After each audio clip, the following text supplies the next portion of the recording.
हरे कृष्णा। ओम नमः शिवाय। प्रिय भक्तगणों, द्वापर युग में एक बार श्री कृष्ण एक पेड़ के नीचे बैठकर बांसुरी बजा रहे थे। तभी उनकी तरफ एक हिरण दौड़ता हुआ आकर उनके पीछे छिप गया। वह हिरण बहुत ही घबराया हुआ था। श्री कृष्ण ने हिरण के सिर पर हाथ फेरते हुए पूछा, क्या हुआ, तुम क्यों छुप रहे हो? तभी हिरण का पीछा करते हुए एक शिकारी भी वहां पहुंचा और बोला, यह मेरा शिकार है, इसे तुम मुझे दे दो, इस पर मेरा अधिकार है। श्री कृष्ण बोले, हर जीवित प्राणी पर केवल उसका खुद का अधिकार होता है, ना कि किसी और का। तब वह शिकारी क्रोध में बोला, यह मेरा शिकार है, मैं इसे पकाकर खाऊंगा।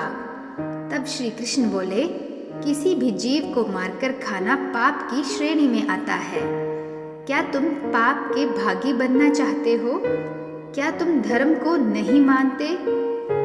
वह शिकारी बोला, मैं तुम्हारे जितना ज्ञानी तो नहीं, पर ये जानता हूँ कि मांसाहार कोई पाप नहीं है और जीवों को मारकर खाने में कोई हर्ज नहीं है, और मैं तो इस जीव को बंधन से मुक्त कर रहा हूँ। फिर क्यों मांसाहार से मना किया जाता है? वैसे भी मैं इसको मारकर नीच योनि से मुक्ति दिलाकर पुण्य ही कमा रहा हूँ, फिर इस पर पाबंदी क्यों? जहाँ तक मैंने सुना है, जीव हत्या को तो शास्त्रों में भी बताया गया है कि राजा लोग शिकार किया करते थे। अब आप ही बताइए, मांसाहार पाप है या पुण्य? श्री कृष्ण समझ गए कि इसकी बुद्धि मांस खाने के कारण मंद हो गई है और इसमें सोचने समझने की बुद्धि समाप्त हो चुकी है। फिर श्री कृष्ण बोले, इस विषय पर मैं तुम्हें कोई राय नहीं दूंगा, पर मेरी एक छोटी सी कथा सुनने के बाद तुम्हें उत्तर देना है कि मांसाहार पुण्य है या पाप, और तुम्हें मांस खाना है या नहीं। वह शिकारी सोचने लगा कि इसमें मेरा तो कोई घाटा है नहीं, इस कथा को सुन ही लेता हूँ, मेरा मनोरंजन भी हो जाएगा और बाद में मुझे इस हिरण का मांस भी मिल जाएगा। श्री कृष्ण ने शिकारी से कहा कि सुनो, एक बार मगध में खाद्य संकट खड़ा हो गया था, तो अन्न की पैदावार भी कम हो रही थी। राजा को चिंता हुई कि यदि इस समस्या का शीघ्र निदान नहीं किया गया तो भंडार का अनाज भी जल्द ही खत्म हो जाएगा और भीषण संकट खड़ा हो जाएगा। राजा ने अपनी सभा में मंत्रियों से पूछा कि देश की खाद्य समस्या को सुलझाने के लिए सबसे सस्ती वस्तु क्या है?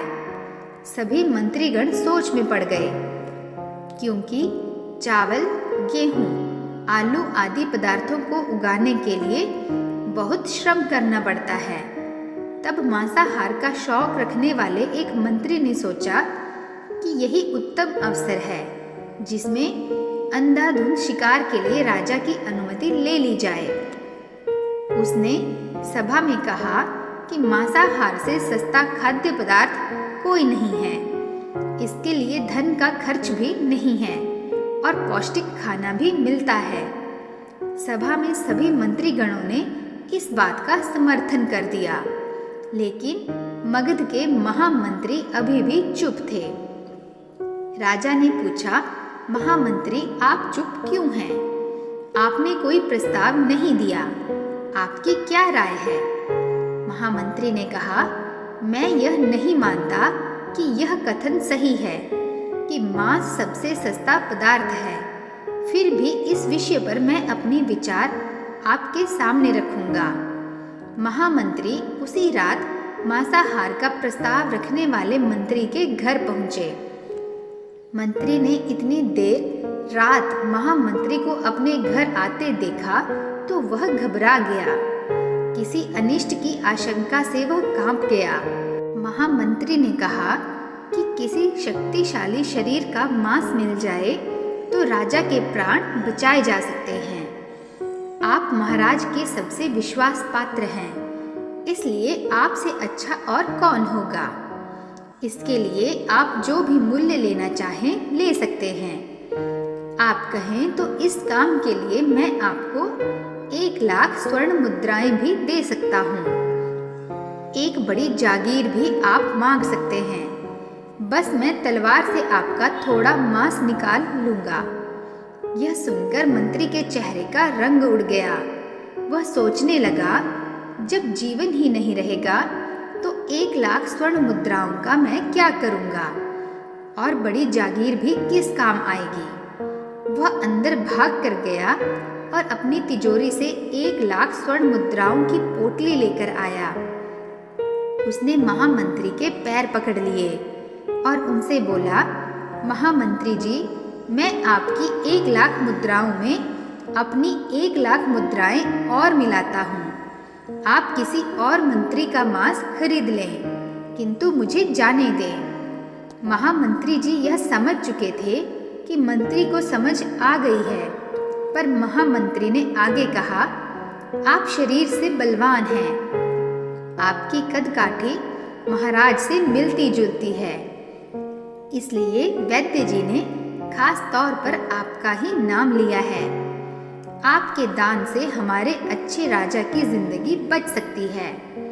आप कहे तो मैं आपको महामंत्री का पद देने को तैयार हूँ और खुद आपका सेवक बनकर रहूँगा। उसने याचना की कि महामंत्री जी, मैं इसके योग्य नहीं हूँ। जब प्राण ही नहीं रहेंगे तो मंत्री पद का या राजा का सिंहासन भी मिल जाए तो मैं उसका क्या करूँगा। आप चाहें तो मेरा सब कुछ ले लें और आप कहें तो रातों रात राज्य से निकल जाऊंगा। इतना कहकर वह अपने घोड़े की ओर भागा और जैसे ही अपने घोड़े पर बैठने लगा और आवाज आई कि तुम तो जा रहे हो और अपने परिवार को पीछे छोड़े जा रहे हो। मंत्री बोला, मेरे अपने प्राणों से प्रिय कुछ भी नहीं है। जब जीवन ही नहीं रहेगा तो परिवार का क्या करूँगा। जीवन रहा तो ऐसे ही सुखी रह लूँगा। इतना कहकर घोड़े पर छलांग लगाकर बैठ गया। वह अभी चलने को ही था कि महामंत्री ने घोड़े की लगाम पकड़ ली और कहा, आपको भागने की कोई आवश्यकता नहीं है। आप आराम से घर पर ही रहो। मैं किसी दूसरे मंत्री के घर चला जाता हूँ। ये कहकर महामंत्री वहाँ से चले गए। महामंत्री के जाने पर मंत्री के अंदर कुछ जान तो आई, परंतु उसकी नींद खराब हो चुकी थी। 1,00,000 मुद्राएं लेकर महामंत्री बारी बारी से सभी मंत्रियों के घर गया और सभी से राजा के लिए थोड़ा सा मांस मांगा, परंतु कोई भी देने के लिए राजी नहीं हुआ। सबने अपने बचाव के लिए महामंत्री को किसी ने 1,00,000 तो किसी ने 2,00,000 मुद्राएं तक दे दी। इस प्रकार महामंत्री ने एक ही रात में लाखों स्वर्ण मुद्राएं जमा कर ली।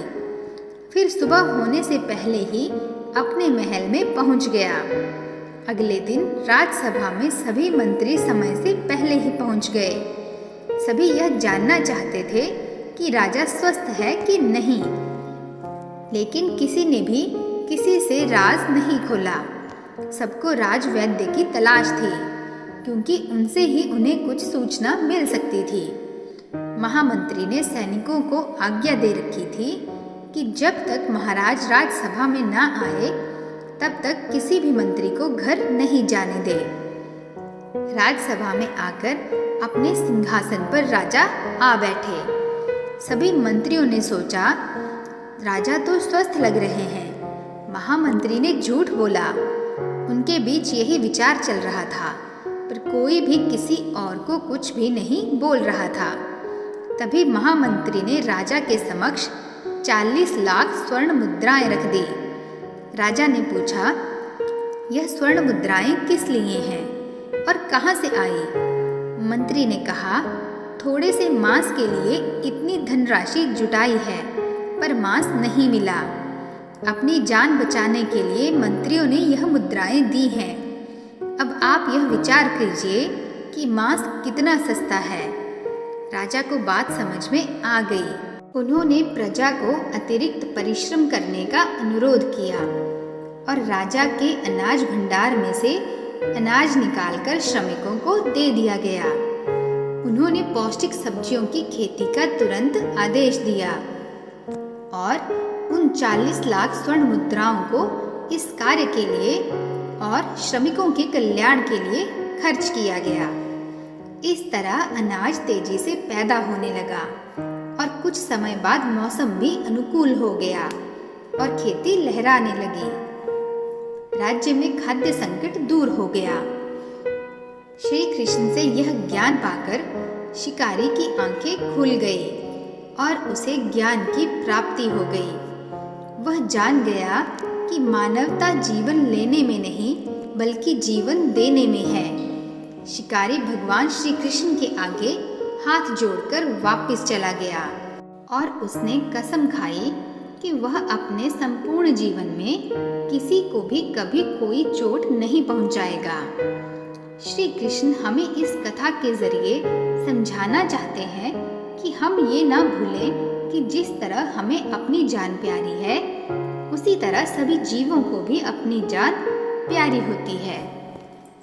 तो प्रिय भक्तगणों, आशा करती हूँ कि मेरे द्वारा सुनाई गई यह कथा आपको अत्यंत पसंद आई होगी। यदि आपको कथा पसंद आई हो तो चैनल को लाइक, शेयर तथा सब्सक्राइब अवश्य कीजिएगा। मिलते हैं नेक्स्ट वीडियो में। तब तक के लिए जय श्री कृष्णा। नमस्कार।